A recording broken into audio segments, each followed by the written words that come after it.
Hello दोस्तों, दर्शन diaries में आप सभी का स्वागत है। दर्शन डायरीज़ में आज मैं ऐसे महान राजा की कहानी सुनाने जा रही हूँ जिनका नाम आप सभी ने सुना होगा, राजा हरिश्चंद्र। राजा हरिश्चंद्र अयोध्या के प्रसिद्ध राजा थे जो सत्यवती के पुत्र थे। वे अपनी सत्यनिष्ठा के लिए अद्वितीय हैं और इसके लिए उन्हें अनेकों कष्ट सहन करने पड़े। तो चलिए आज दर्शन डायरीज में आप लोगों को राजा हरिश्चंद्र की कहानी सुनाती हूँ, जिसे गोपी कृष्ण कुंवर ने लिखा है। उम्मीद करती हूँ कि मेरे द्वारा सुनाई हुई कहानी आप सभी को पसंद आए। दो शब्द सत्य, शाश्वत, धर्म और सदाचार ऐसे गुण हैं जिन्हें सहज भाव से अपना लेने वाला मानव भी देवता की श्रेणी से उत्तम स्थान प्राप्त कर सकता है। ऐसा पुण्यवान मानव मात्र अपने कर्तव्य धर्म को पालन करते हुए ही सप्त ऋषियों के स्थान पाने वाला महान तपस्वी महर्षि विश्वामित्र का अहंकार चूर कर सकता है। यहाँ तक कि सहज कोटि पुण्य करके देवराज के दिव्य पद को पाने वाला देवलोकों के सिंहासन तक को भी हिला सकता है। युगों की गणना में प्रथम स्थान पर स्मरण किए जाने वाले सतयुग में ऐसा घटित हो चुका है और ऐसा करने वाले थे सूर्यवंश के प्रतापी राजा सत्यवादी हरिश्चंद्र। जब राजा हरिश्चंद्र के नाम यश की चर्चा होती है तो उन्हें नाम यश के साथ यदि सत्यवादी शब्द का प्रयोग न किया जाए तो ऐसा प्रतीत होता है कि इतिहास के किसी अन्य राजा का वर्णन किया जा रहा है। इसके विपरीत यदि केवल सत्यवादी राजा का वर्णन हो तो स्पष्ट संकेत सतयुग के राजा सत्यवादी हरिश्चंद्र की ओर ही हो रहा प्रतीत होता है। यहाँ तक कि सूर्यवंशी राजा हरिश्चंद्र और शब्द सत्यवादी एक दूसरे के पर्याप्त बन गए। ऐसा हुआ राजा हरिश्चंद्र के द्वारा सत्य, शाश्वत, धर्म और सदाचार जैसे गुणों को अपने जीवन में उतारने में। सत्यवादी हरिश्चंद्र ने अपने शयन कक्ष में केवल एक स्वप्न देखा और उस सपने में दिए गए वचन की लाज रखने के लिए उन्होंने अपने राज्य का परित्याग कर दिया। अपनी प्रिय रानी तारामती और पुत्र रोहिताश्व को ही नहीं अपितु स्वयं को भी काशी के बाजार में बेच दिया। इतना होने पर भी उन्होंने सत्य और सदाचार के गुणों को त्याग नहीं किया तथा शाश्वत धर्म पर अटल रहे। अपने कर्तव्य को ही सर्वोपरि माना। राजा हरिश्चंद्र के इन्हीं गुणों के कारण उनकी परीक्षा लेने वाले महर्षि विश्वामित्र को अंततः कहना पड़ा, सत्यवादी राजा हरिश्चंद्र, मैं हार गया, तुम और तुम्हारा सत्य व्रत जीत गया। सत्यवादी राजा हरिश्चंद्र का जीवन चरित्र पौराणिक साहित्य की एक अनुपम उपलब्धि है जो प्राचीन काल से ही भारतीय जनमानस में किस्से, कहानी, नाटकों एवं कथा चित्रों की विषय वस्तु रहा है। इस पुस्तक सत्यवादी राजा हरिश्चंद्र में उनके चरित्र के विशिष्ट एवं प्रेरणापद गुणों को सरल एवं सरस भाषा में सहज भाव से प्रस्तुत करने का प्रयास किया गया है। और अब यहाँ से राजा हरिश्चंद्र की कहानी की शुरुआत करते हैं। इंद्र की शंका। अलकापुरी में देवराज इंद्र का भव्य दरबार लगा हुआ था। रत्न जड़ित सिंहासन पर बैठे देवराज की भृकुटी तनी हुई थी और वे क्रोध में अपने समक्ष अपराधी भाव से खड़ी सुगंधा नाम की अप्सरा को देख रहे थे। दरबार में अन्य देवगण भी उपस्थित थे। सभी मूर्ख दर्शन बने देवराज के बोलने की प्रतीक्षा कर रहे थे। सुगंधा, तुमने यह देवलोक के नियमों के विरुद्ध कृत्य किया है। देवराज ने दोषपूर्ण स्वर में कहा, हम किसी को भी अनुशासनहीन नहीं होने दे सकते। हमारी अवज्ञा करके तुमने बहुत बड़ा अपराध किया है। हमने तुम्हें मात्र 2 दिवस के भ्रमण पर मृत्युलोक भेजा था और तुम हो कि आज लौट रही हो। देवराज, सुगंधा विनयशील स्वर में बोली, मैं कल शाम को ही लौट रही थी। परंतु मेरे समक्ष ऐसी स्नेहहीन व्यवस्था आ गई कि जिसके कारण मुझे एक रात्रि और रुकना पड़ा।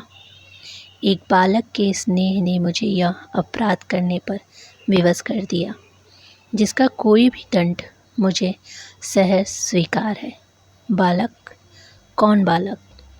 क्या एक मानव शिशु तुम्हें देवपुत्रों से भी अधिक स्नेह पूर्ण लगा? देवराज ने प्रश्न किया। देवराज, क्षमा चाहती हूँ, परंतु सत्य तो यही है कि बालक रोहितास किसी भी प्रकार से देवपुत्रों से कम नहीं है। उसके संस्कार, उसकी वाणी, उसकी चपलता और उसकी गंभीरता सब कुछ तो अद्वितीय है। वह जब बाल सुलभ चंचलता करता है तो मन मोह लेता है।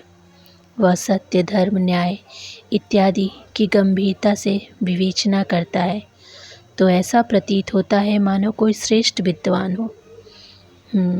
कौन है यह रोहितास? वह रघुकुल वंश के भूषण, सत्य सारथी, धर्मपरायण राजा हरिश्चंद्र का पुत्र है, देवराज। उनकी कीर्ति तो तीनों लोकों में फैली हुई है। हम जानते हैं सुगंधे, रघुकुल के प्रतापी राजाओं की श्रृंखला में राजा हरिश्चंद्र उच्च कोटि के राजा हैं। देवराज बोले, उनके धर्म, सत्य और वचन की कीर्ति त्रिलोक में फैली हुई है, परंतु किसी को यह नहीं भूलना चाहिए कि उनके पिता राजा त्रिशंकु के नाम से अपयश भी जुड़ा हुआ है। देवराज, मैं इस विषय में कुछ भी कहने में असमर्थ हूँ। सुगंधा ने कहा, मैं जब अयोध्या नगरी पहुँची तो ऐसा प्रतीत हुआ कि वह हमारी अलकापुरी की ही प्रतिकृति है। भव्यता, वैभव और जन व्यवहार में ऐसा ही लगा मानो वहाँ भी देवता ही वास करते हैं।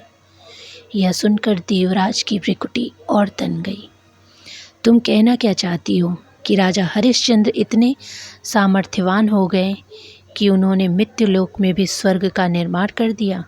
देवराज बोले, नारायण नारायण। तभी सभा में यह सुमधुर ध्वनि गूंजी जो वहाँ देवर्षि नारद के पधारने का संकेत था। एक स्थान पर 2.5 घड़ी से अधिक न ठहरने वाले देवर्षि कभी भी और कहीं भी आ जा सकते थे। एक हाथ में वीणा और दूसरे हाथ में करताल लिए देवर्षि उन दिव्य वाद्ययंत्रों की एक आनंद ध्वनि में समस्त वातावरण को प्रभुमय बना देते थे। उनके श्रीमुख से निरंतर नारायण नारायण का शब्द घोष प्रवाहित होता था। देवर्षि के स्वागत में इंद्र सहित सभी देवगणों ने आसन छोड़कर उनका अभिवादन किया। सर्वे सुखंती भवा। देवर्षि ने सबको आशीर्वाद दिया। देवराज, आप यह कैसी विचित्र बात कर रहे हैं? राजा हरिश्चंद्र की सामर्थ्य को आप सीमित क्यों समझते हैं? देवराज, स्वर्ग का निर्माण तो कहीं भी संभव है। धर्म, सत्य और न्याय और श्री ही तो स्वर्ग का सुख अनुभव कराती है, और इसमें किसी को संदेह नहीं होना चाहिए कि राजा हरिश्चंद्र के पास ये सब गुण है। देवर्षि, देवराज झेपते हुए बोले, मेरा यह मंतव्य नहीं था। आपने सत्य कहा है कि स्वर्ग की अनुमति इन्हीं गुणों से होती है। राजा हरिश्चंद्र निश्चय ही नृपश्रेष्ठ हैं। नृपश्रेष्ठ ही नहीं, वो तो नरश्रेष्ठ हैं। वे सर्वश्रेष्ठ हैं। सत्य उनकी आत्मा और न्याय उनका वास है। वचन के प्रति उनकी आस्था उनकी शक्ति है, तो कर्तव्यपरायणता उनका भजन है।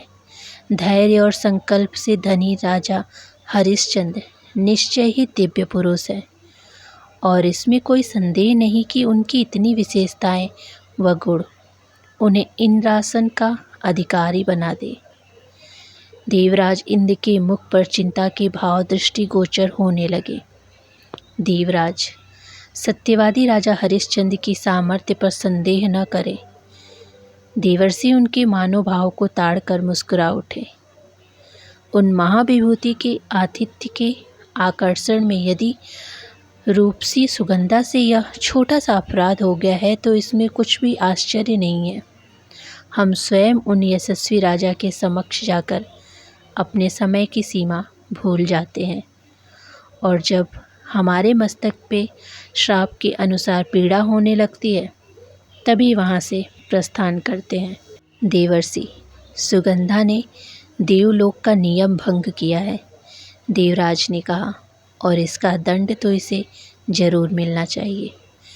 नारायण नारायण, देवर्षि मुस्कुराते हुए बोले, यह तो आपका अधिकार है और न्याय नीति है, इसमें हम या अन्य कोई हस्तक्षेप कैसे कर सकता है। हमारा तात्पर्य तो राजा हरिश्चंद्र के विषय में आपको अवगत कराना मात्र था। उन सत्यवादी राजा हरिश्चंद्र ने रघुकुल की परंपरा को आगे बढ़ाया है। उनकी कीर्ति तीनों लोकों में फैल रही है। अवश्य देवर्षि, ऐसा ही है, देवराज ने स्वीकार किया। हमें प्रसन्नता है कि राजा हरिश्चंद्र सत्य और धर्म की ध्वजा संभालकर मानवता को जीवन मूल्यों के आदर्शों से अवगत करा रहे हैं। हम भी उन नरश्रेष्ठ राजा के दर्शन को अवश्य ही जाएंगे। नारायण नारायण, देवर्षि ने कहा और वहाँ से प्रस्थान कर गए। कई क्षणों तक देवसभा में सन्नाटा छाया रहा। सुगंधे, यद्यपि देवर्षि के अनुसार तुमने सहज विवश अपराध किया है, परंतु देवलोक के नियमों में इसे अनुशासनहीनता कहते हैं। देवराज ने सभा में परसे सन्नाटे को भंग करते हुए कहा, अतः दंड तो तुम्हें अवश्य मिलेगा ही। देवराज, मैं दंड के लिए सहर्ष तैयार हूँ, सुगंधा ने हाथ जोड़ते हुए कहा। तुम्हारा दंड यही है कि तुम्हें 7 दिन के लिए इस सभा से निष्कासित किया जाता है और साथ ही यहाँ के सभी सुखों से भी वंचित किया जाता है। सुगंधा ने सहर्ष दंड स्वीकार किया। उससे उसके मुख पर पीड़ा या अपमान का कोई भाव नहीं था। जैसा कि ऐसे दंड के मिलने के उपरांत अप्सराओं में देखा जाता है, वह मुस्कुराए जा रही थी।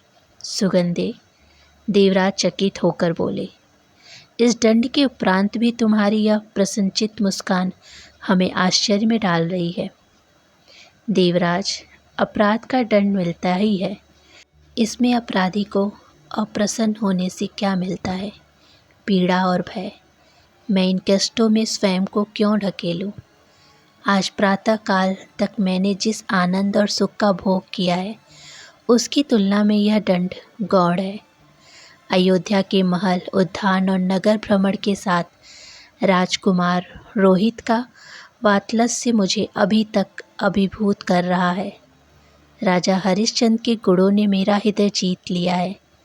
राजरानी तारामती के स्नेह से मैं गदगद हूँ। सुगंधा बोली। देवराज इंद्र ने मौन रहकर सुगंधा को वहाँ से जाने का संकेत किया। सुगंधा तो वहाँ से चली गई, किंतु अपने पीछे एक सन्नाटा छोड़ गई। देवराज के मन में एक विचित्र सा भाव अंगड़ाई ले रहा था। देवर्षि नारद ने राजा हरिश्चंद्र के उज्ज्वल चरित्र का बखान कर उन्हें भावी इंद्र की संज्ञा तक दे दी। सुगंधा ने भावमय ढंग से उसकी पुष्टि कर दी। देवराज की शंकाकुल प्रवृत्ति ने उन्हें असहज कर दिया था। देवराज, वरुणदेव ने अपने आसन से उठकर कहा, क्षमा प्रार्थी हूँ, परंतु आज हम सब दरबार में एक विशेष विषय पर चर्चा करने के लिए एकत्रित हुए हैं। हाँ वरुणदेव, देवराज ने लंबी सांस छोड़कर कहा, आज हम उस विशेष वार्षिक सभा के आयोजन के संबंध में विचार विमर्श करने वाले हैं, जो यहाँ शीघ्र ही आयोजित होने वाली है।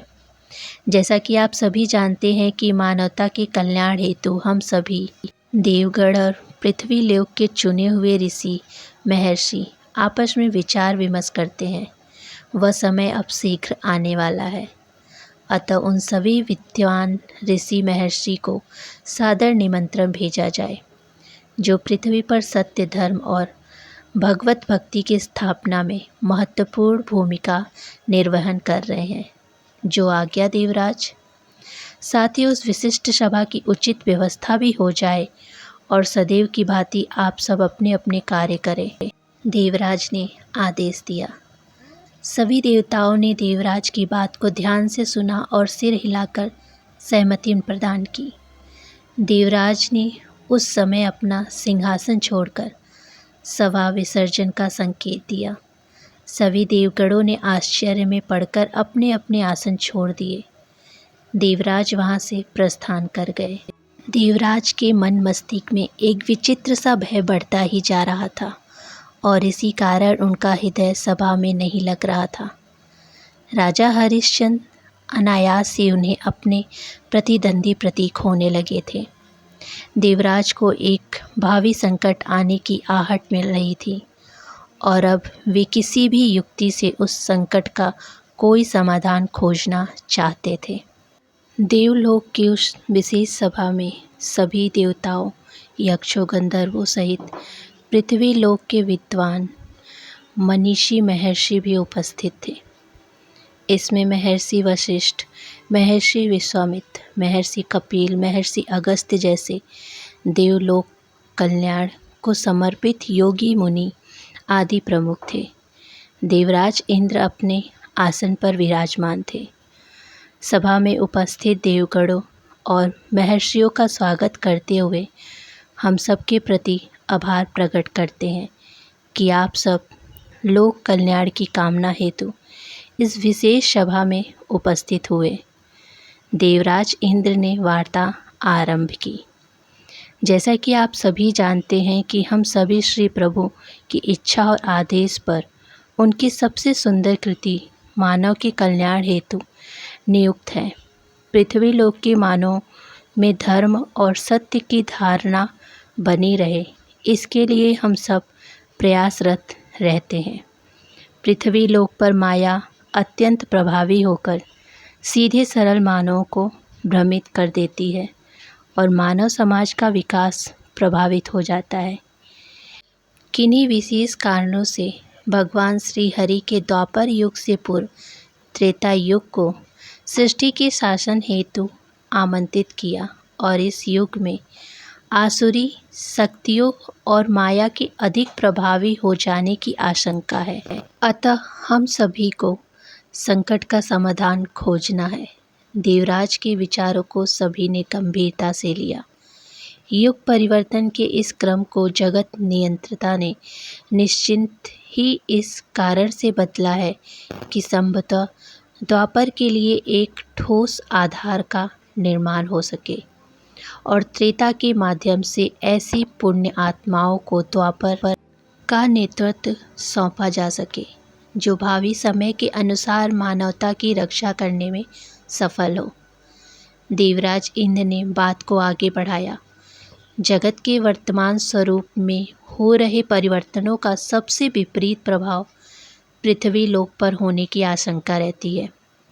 अतः आप सभी पूज्य जन जगत के कल्याण हेतु आयोजित इस सभा में अपने अमूल्य विचार प्रस्तुत करें, जिससे हम युग परिवर्तन के प्रभावों से परिचित हो सके।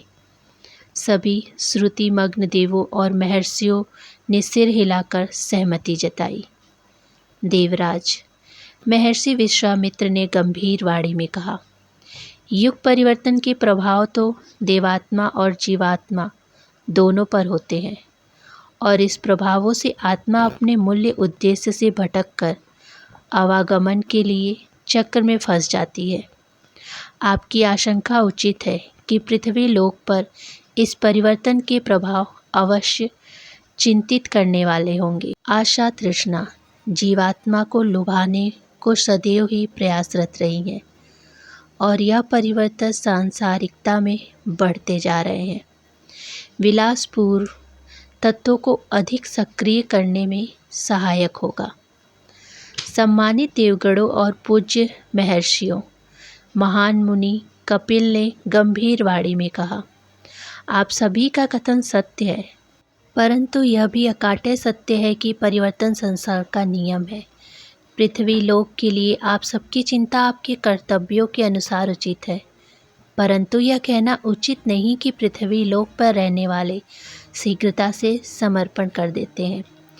विधाता ने इन परिवर्तनों को मानव की परीक्षा का माध्यम बनाया है और इनसे मानव को महामानव बनने का अवसर दिया है। जो जीवात्मा इन परिवर्तनों से प्रभावित रहकर अपने सत्य, धर्म और कर्तव्य पर अड़िग रहेगी, उसकी कीर्ति युगों युगों तक भूमंडल पर रहेगी। देवराज महर्षि विश्वामित्र ने भी इस कथन का समर्थन किया। महामुनि कपिल सत्य कह रहे हैं। तो दोस्तों, कहानी को अब यहीं पर विराम देते हैं। आगे का भाग जल्दी ही लेकर आऊँगी। ये कहानी आपको कैसी लगी मुझे कमेंट बॉक्स में कमेंट करके ज़रूर बताइएगा, और वीडियो को लाइक, शेयर, चैनल को सब्सक्राइब भी ज़रूर कर लीजिएगा। धन्यवाद।